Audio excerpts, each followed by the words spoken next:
September 12, 1944. 14:23 hours, near Metz, eastern France. Oberst Wilhelm Brenner adjusted his field glasses and watched with satisfaction as his battery of 150mm howitzers unleashed their third salvo of the afternoon. The American infantry positions across the valley erupted in fountains of earth and smoke. After 23 years of artillery service, from the trenches of Verdun to the steppes of Russia, Brenner had learned to read the rhythm of battle like sheet music. Before we jump back in, tell us where you're tuning in from, and if this story touches you, make sure you're subscribed, because tomorrow I've saved something extra special for you. His guns would fire, the Americans would scramble for cover, and then, in perhaps 10 or 15 minutes, some distant American battery would respond with a few desultory rounds that inevitably fell short or wide. It was the predictable dance of artillery warfare that had remained unchanged since the Great War. Fire, relocate, wait for the inevitable but delayed response, fire again. The American artillery, though numerous, seemed to possess neither the precision nor the speed that German gunners had perfected through decades of professional training. What Oberst Brenner could not have known, as he ordered his fourth firing mission of the day, was that this would be the last command he would ever give. Because at 14:24 hours and 37 seconds, exactly 31 seconds after his guns had fired, the world as German artillery knew it would end forever. The first American counter-battery round struck Brenner's command post with surgical precision. The second destroyed his ammunition dump. The third silenced his guns. All within a span of time so brief that the echo of his own artillery was still reverberating through the valley. In 30 seconds, a battery that had survived Stalingrad, Kursk, and the retreat through Poland had been obliterated by an enemy response so swift, so accurate, that it seemed to defy the very laws of warfare itself. This was not luck. This was not coincidence. This was the moment when the German Wehrmacht encountered an American innovation that would prove more devastating than any secret weapon, more decisive than any tactical breakthrough. The Americans had weaponized time itself, turning the ancient art of artillery into a science of instantaneous retaliation that would shatter German confidence and fundamentally alter how wars would be fought forever. For 2 centuries, artillery warfare had followed immutable laws of time and space. From Napoleon's Grande Armée to the Kaiser's forces at Verdun, cannons fired, observers spotted, calculations were made, and return fire eventually arrived, usually minutes, sometimes hours later. This leisurely pace of action and reaction had become so ingrained in military thinking that it was considered a fundamental law of warfare, as unchangeable as gravity itself. German artillery doctrine in 1944 represented the pinnacle of this traditional approach. The Wehrmacht's gunners were trained in the Prussian tradition of methodical excellence, where precision mattered more than speed, and where a well-calculated shot fired after careful deliberation was worth a dozen hasty rounds. German forward observers, the Vorgeschobene Beobachter, were masters of their craft, capable of adjusting fire with mathematical precision through systematic bracket methods that had been perfected over decades of professional military education. The German artillery system was built around the concept of Feuerleitung, fire control, that emphasized deliberate, coordinated fires delivered after careful preparation. A typical German counter-battery mission began when forward observers identified enemy gun positions, often through meticulous sound-ranging equipment or flash spotting techniques. This information would be relayed back to regimental headquarters, where staff officers would plot coordinates, consult firing tables, and calculate the appropriate response. The firing orders would then be transmitted to the appropriate battery, where gun crews would adjust their pieces, prepare ammunition, and execute the fire mission with Prussian precision. From initial target identification to rounds impacting downrange, this process typically consumed between 8 and 15 minutes, a time frame that German artillerymen considered not just acceptable, but proof of their methodical superiority over less disciplined armies. This systematic approach had served the Wehrmacht well throughout the early years of the war. During the Polish campaign of 1939, German artillery had systematically suppressed Polish batteries through careful, deliberate counter-battery work. In France during the spring of 1940, Wehrmacht gunners had methodically destroyed French artillery positions through patient, professional gunnery. Even on the Eastern Front, where Soviet artillery existed in staggering quantities, German technical superiority and systematic fire control had generally prevailed. But the Germans had made a crucial miscalculation. They had assumed that their methodical approach represented the zenith of artillery science, that their careful, deliberate methods could not be improved upon. More dangerously, they had assumed that their enemies were bound by the same temporal constraints that had governed artillery warfare since the invention of gunpowder. They could not conceive that someone might fundamentally alter the mathematics of military time itself. American artillery doctrine in 1944 had evolved from entirely different philosophical foundations. Where Germans emphasized individual excellence and methodical precision, Americans approached artillery as an engineering problem to be solved through systematic innovation and industrial solutions. The United States Army had transformed artillery from a craft practiced by skilled artisans into a science executed by coordinated systems. This transformation began in the classrooms of Fort Sill, Oklahoma, where American artillery officers learned to think of fire support not as individual gun crews performing discrete missions, but as integrated networks capable of mass coordination. American doctrine emphasized speed of response over individual accuracy, believing that rapid, massed fires would prove more effective than slower, more precise shooting. This philosophy reflected broader American approaches to warfare, where industrial capacity and organizational efficiency were leveraged to overcome traditional military limitations. The Americans had also embraced technological solutions that German artillery had either overlooked or dismissed as unnecessary complications. Preparing and narrating this story took us a lot of time, so if you are enjoying it, subscribe to our channel. It means American fire direction centers utilized mechanical calculators, graphical plotting boards, and standardized procedures that could process fire missions with unprecedented speed. Where German artillery calculations were performed by individual battery officers using traditional methods, American fire direction centers operated like industrial assembly lines, processing multiple simultaneous fire missions through systematic division of labor. Most revolutionary was the American approach to counter-battery warfare specifically. Traditional counter-battery operations, as practiced by all armies, including the Germans, were reactive affairs. Enemy guns would fire, observers would detect the source, calculations would be made, and return fire would eventually be delivered. The Americans had inverted this entire concept, developing proactive counter-battery systems that could detect, calculate, and engage enemy artillery with mechanical precision and industrial speed. The technological foundation for rapid American counter-battery response rested on four interconnected innovations that German intelligence had failed to fully appreciate. The first was sound-ranging technology that had been refined far beyond anything the Germans possessed.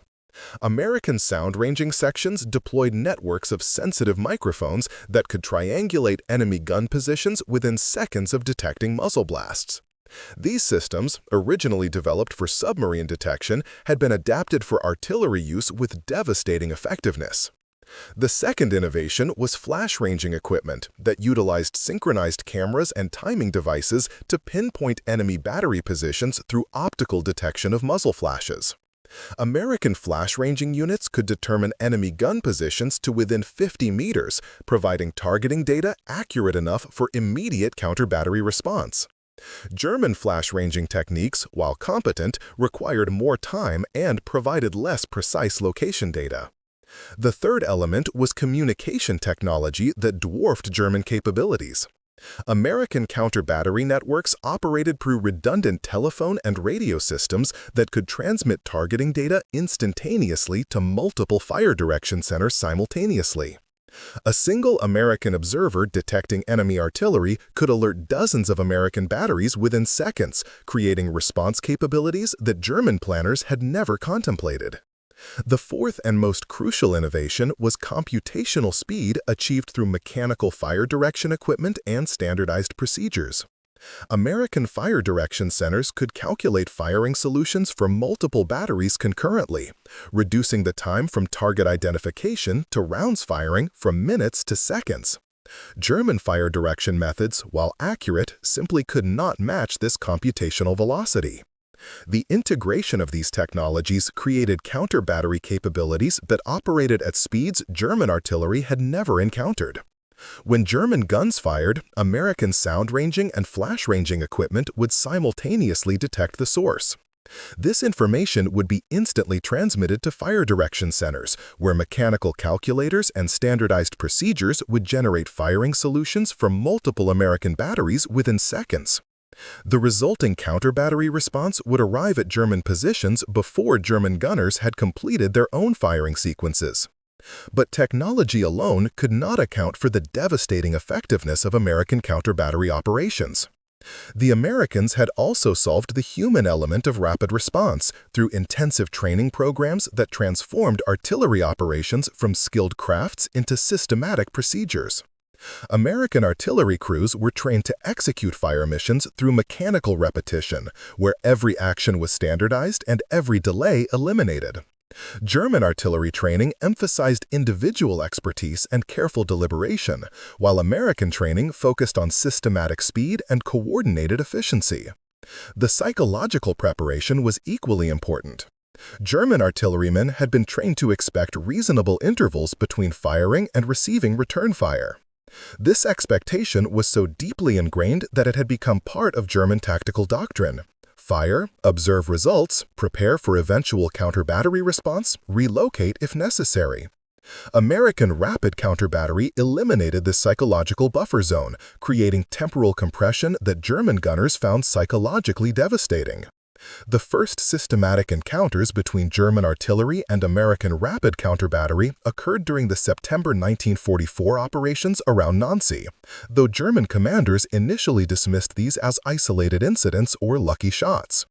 Hauptmann Klaus Richter, commanding the 312th Artillery Battalion, reported on September 8 that American return fire had arrived unusually quickly after his battery had engaged American infantry positions. His after-action report noted that American rounds had impacted perhaps 6 or 7 minutes after his guns had fired, which he attributed to pre-registered defensive fires rather than actual counter-battery detection. Similar reports began accumulating from other sectors, but German artillery commanders struggled to recognize the pattern. The concept of 30-second counter-battery response was so far outside German tactical understanding that individual commanders assumed they were experiencing coincidences or facing pre-planned American fires. The systematic nature of American rapid counter-battery was not immediately apparent because German thinking could not accommodate such dramatic compression of military time. The breakthrough in German understanding came during the October 15th attack on the Saale River Line, when Oberst Heinrich Müller's artillery regiment attempted to support infantry assaults against American positions near Chateau Salins. Müller had concentrated 18 guns from 3 batteries, intending to deliver sustained fires against American defensive positions before launching his infantry attack. The German preparation began at 0630 hours with systematic bombardment of identified American strongpoints. At 0631 hours and 28 seconds, American counter-battery fire began impacting Müller's gun positions. The American response was so rapid that German crews were still serving their guns when American shells began exploding among them. The first American salvo destroyed 2 German guns and their crews. The second salvo, arriving 35 seconds later, eliminated Müller's command post and communications equipment. The third salvo scattered the surviving German crews and silenced the remaining guns. The entire German battery had been neutralized in less than 2 minutes of firing time. More shocking to German observers was the precision of American counter-battery fires. The American shells had not fallen randomly across the area, but had targeted specific gun positions with surgical accuracy. This suggested not just rapid response, but detailed intelligence about German battery locations that traditional reconnaissance methods could not have provided. Oberst Müller survived the engagement and filed a detailed report that reached Heeresgruppe G headquarters within 48 hours. His assessment challenged fundamental German assumptions about artillery warfare, noting that American counter-battery response had arrived faster than physically possible through conventional methods. Mueller's report theorized that Americans possessed either revolutionary detection equipment or had pre-registered fires on all German battery positions, though neither explanation fully accounted for the systematic precision he had witnessed. German artillery doctrine had no provisions for countering enemy fires that arrived within 30 seconds of shooting. Traditional German counter-battery procedures assumed reasonable time intervals that allowed for displacement after firing, communication with higher headquarters, and coordination with neighboring units. American rapid counter-battery eliminated all these temporal buffers, creating tactical situations that German training had never addressed. The psychological impact on German artillery crews was immediate and profound. Gunners who had operated with confidence throughout the war found themselves facing an enemy that seemed to possess supernatural response capabilities. The traditional rhythm of artillery combat, fire, observe, wait, possibly receive return fire, had been replaced by a compressed timeline that offered no respite. German crews began experiencing what medical officers termed temporal anxiety, a condition where soldiers became paralyzed by the fear of instantaneous retaliation. Battery commanders faced impossible tactical choices. Remaining in position after firing guaranteed swift destruction through American counter-battery response. But rapid displacement after each fire mission made sustained fire support impossible, reducing German artillery to ineffective hit-and-run tactics that provided insufficient support for infantry operations. Either choice, staying to fight or moving to survive, resulted in tactical failure. The November offensive toward Metz provided the most comprehensive demonstration of American rapid counter-battery capabilities applied on divisional scale. German forces had concentrated substantial artillery support for what was intended as a final effort to halt American advances toward the German border.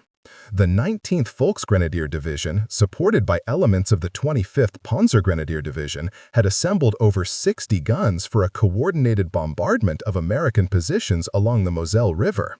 The German bombardment commenced at 05:45 hours on November 9th with systematic fires against American defensive positions.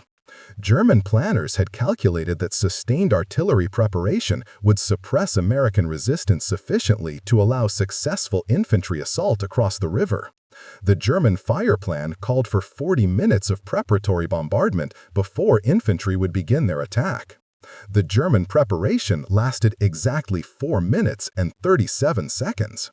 American counter-battery response began arriving at German gun positions before the first German fire mission had been completed. The American counterfires demonstrated unprecedented coordination, with multiple American batteries engaging German positions simultaneously. German sound-ranging equipment detected American guns firing from distances exceeding 12 kilometers, suggesting counter-battery capabilities that operated far beyond visual range. More devastating than the speed was the systematic nature of American counter-battery engagement. Rather than responding randomly to German fires, American counter-battery operations appeared to follow predetermined target lists that prioritized German batteries by tactical importance. Command post batteries were engaged first, followed by direct support guns, then general support artillery. This systematic destruction suggested intelligence preparation and fire planning that exceeded anything German forces had encountered. The German offensive collapsed before infantry units had even begun their river crossings. Artillery support that was essential for the operation had been eliminated so rapidly that German commanders lost communication with their fire support elements before realizing what had occurred. Division headquarters continued attempting to coordinate the artillery preparation for 20 minutes after the last German gun had been silenced, unaware that their entire artillery component had ceased to exist as an effective force. German casualties from the November 9th engagement exceeded 400 artillery personnel, representing the destruction of nearly an entire artillery regiment in less than 5 minutes of combat. Survivors reported American counter-battery fires of impossible accuracy and speed that had targeted individual gun positions with precision that suggested direct observation. Post-battle analysis revealed that American counter-battery had achieved nearly 90% first-round accuracy against German battery positions, a precision rate that German artillery had never achieved even against stationary targets under ideal conditions. The systematic destruction of German artillery through American rapid counter-battery created tactical situations that German doctrine had no provisions for addressing. Infantry operations that depended on artillery support became impossible when fire support could not be provided without immediate destruction. Defensive positions that relied on artillery for protection found themselves isolated when their supporting guns were eliminated faster than they could engage targets. German commanders began adapting tactics to account for American counter-battery capabilities, but these adaptations fundamentally compromised artillery effectiveness. Batteries were ordered to fire single rounds before displacing, reducing German artillery to harassment fires that provided no meaningful tactical effect. Alternative methods involved firing from positions so distant that accuracy suffered, or employing guns individually rather than in coordinated batteries, dispersing firepower to the point of tactical irrelevance. The speed of American counter-battery response had effectively neutralized German artillery as a viable tactical weapon.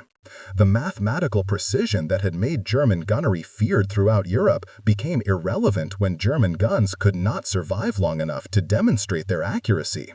The systematic training that had produced generations of skilled German artillerymen was rendered obsolete by American systems that prioritized speed over individual expertise. By December 1944, German artillery units were experiencing what amounted to organizational paralysis when facing American forces. Battery commanders who had operated with confidence throughout years of combat found themselves unable to provide effective fire support due to the certainty of immediate destruction.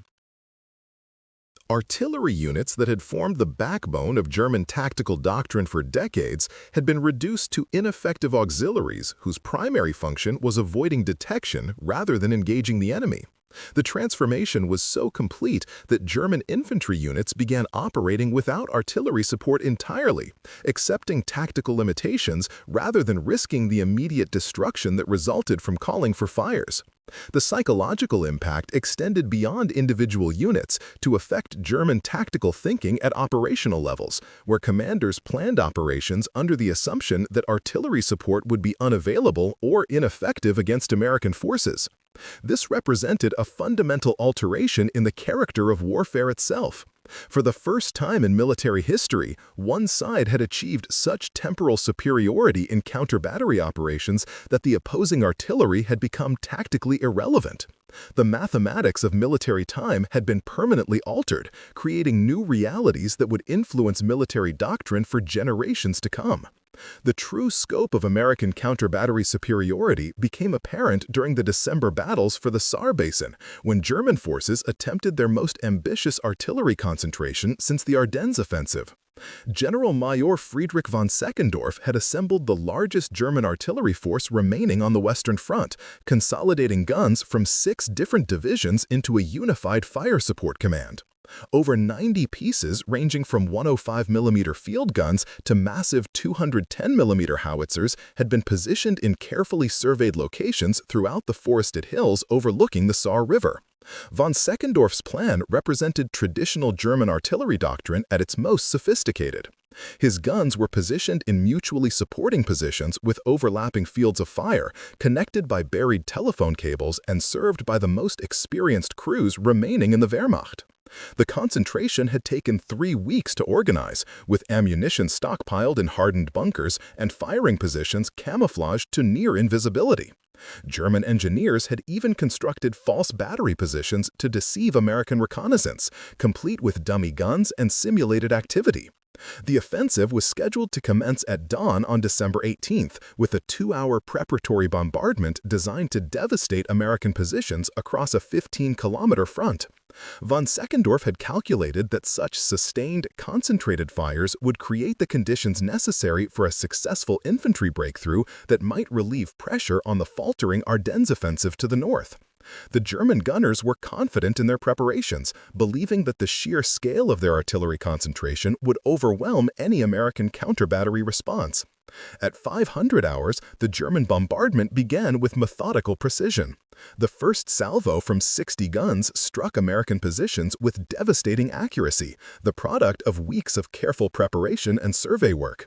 German forward observers reported excellent results as American defensive positions erupted in coordinated explosions. Von Seckendorf watched through his command post periscope as the systematic destruction of American fortifications proceeded exactly according to plan. The German artillery preparation lasted exactly 7 minutes and 43 seconds before American counter-battery fire began arriving with mechanical precision. The American response demonstrated capabilities that transcended anything German intelligence had predicted. Rather than the scattered, approximate fires that characterized previous counter-battery engagements, American shells began impacting German positions with surgical accuracy that suggested real-time target acquisition rather than pre-planned fires. The first wave of American counter-battery concentrated on German command and control facilities with devastating precision. Von Seckendorf's primary fire direction center was destroyed by a single 155mm shell that struck the reinforced bunker with pinpoint accuracy. Secondary communication nodes were eliminated by coordinated strikes that arrived within seconds of each other, severing the telephone networks that connected German batteries. Within 3 minutes of the American response beginning, von Seckendorf had lost communication with over half of his artillery units. But the systematic destruction was only beginning. American counter-battery fires followed a predetermined sequence that reflected intimate knowledge of German artillery organization and doctrine. Heavy batteries were engaged first, followed by medium artillery, then light guns. Each engagement demonstrated the same impossible combination of speed and accuracy that had characterized American counter-battery operations throughout the autumn campaign. German guns that had required weeks to position and prepare were eliminated in seconds by American fires that seemed to arrive from nowhere. The precision extended beyond individual battery positions to encompass the entire German artillery infrastructure.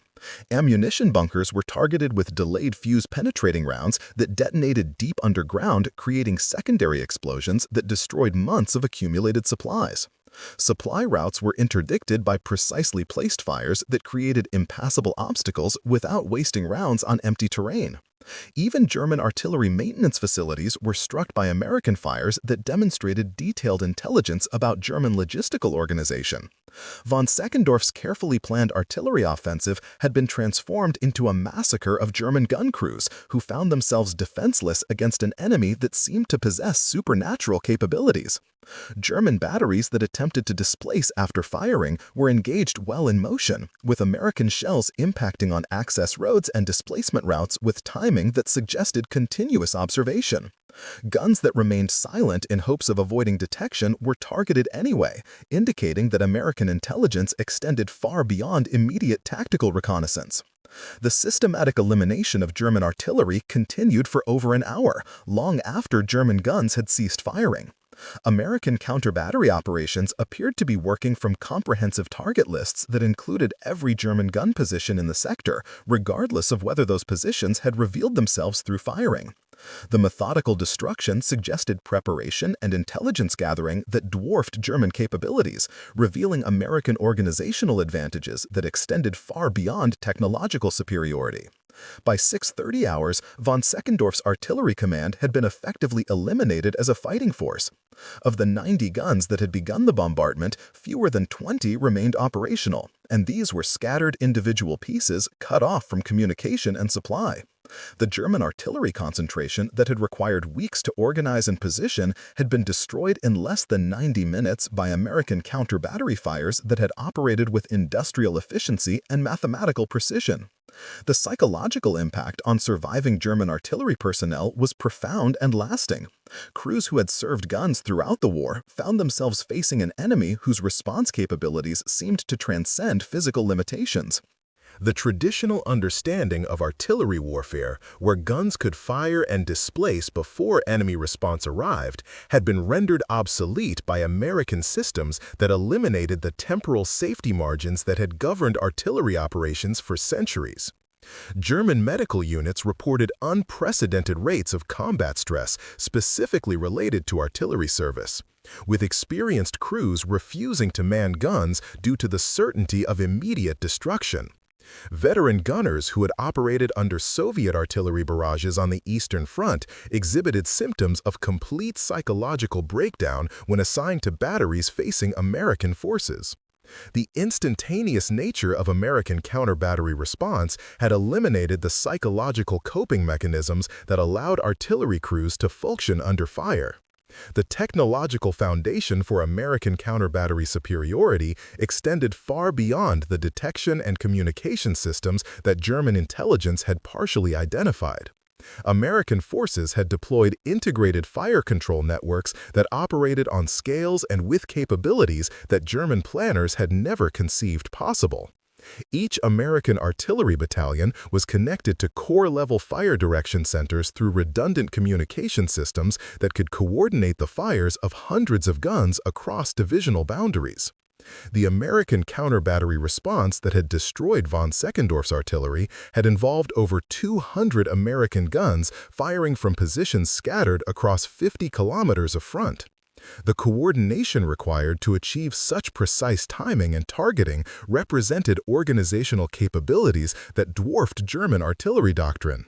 American fire direction centers had calculated firing solutions for multiple batteries simultaneously, while accounting for variations in ammunition, atmospheric conditions, and gun characteristics that would have required hours of computation using German methods.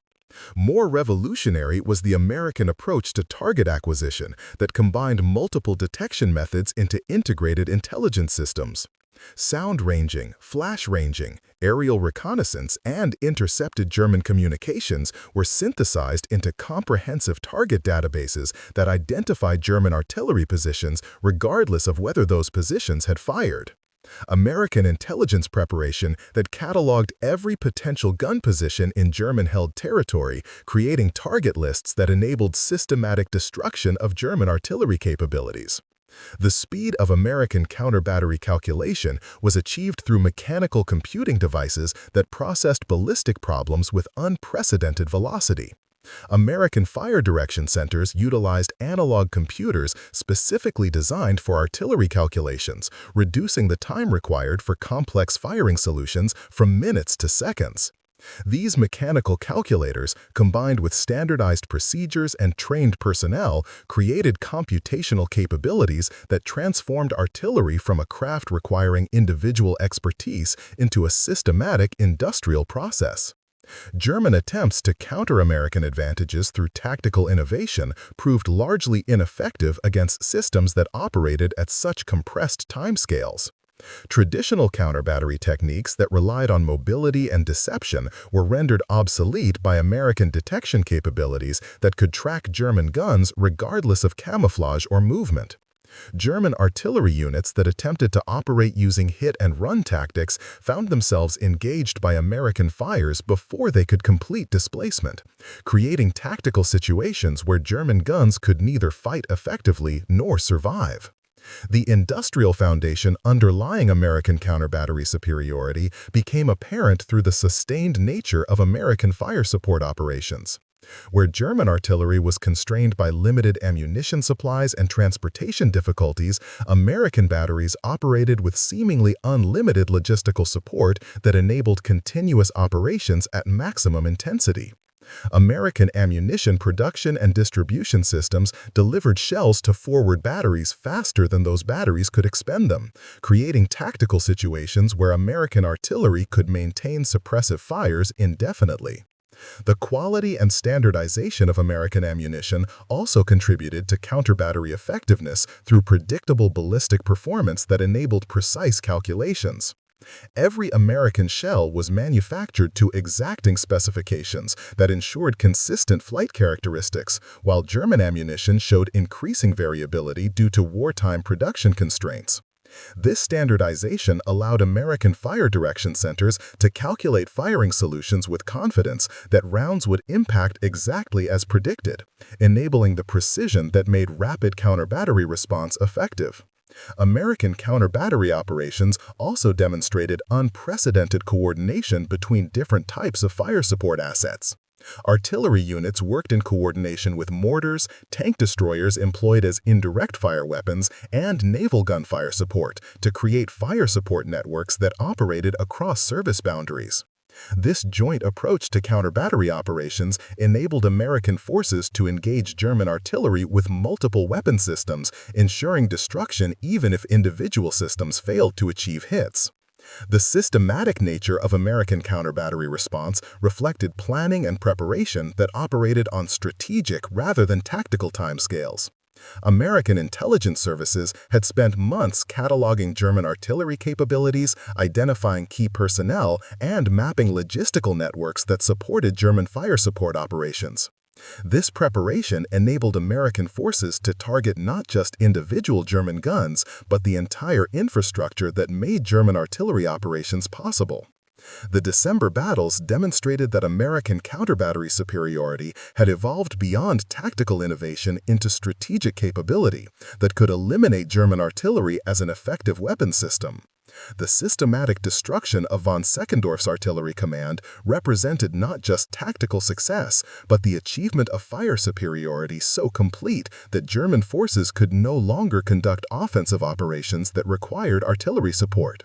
American counter-battery had transformed artillery warfare from a contest between gun crews into an industrial process where superior systems invariably defeated individual expertise.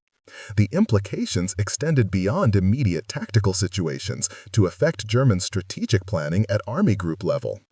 Operations that had been considered feasible when supported by concentrated artillery became impossible when those artillery assets could not survive long enough to provide effective fire support. German commanders found themselves planning defensive operations under the assumption that artillery support would be unavailable, fundamentally altering the tactical options available to German forces. The speed and precision of American counter-battery response had created new military realities that would influence warfare for generations. The temporal compression achieved by American systems had eliminated the safety margins that had allowed artillery to operate throughout military history, creating tactical environments where artillery crews faced instantaneous destruction rather than reasonable opportunities for survival. This transformation represented not just American technological superiority, but the emergence of entirely new forms of warfare where industrial organization could achieve tactical effects that traditional military methods could not counter. Up next, you've got two more standout stories right on your screen. If this one hit the mark, you won't want to pass these up. Just click and check them out.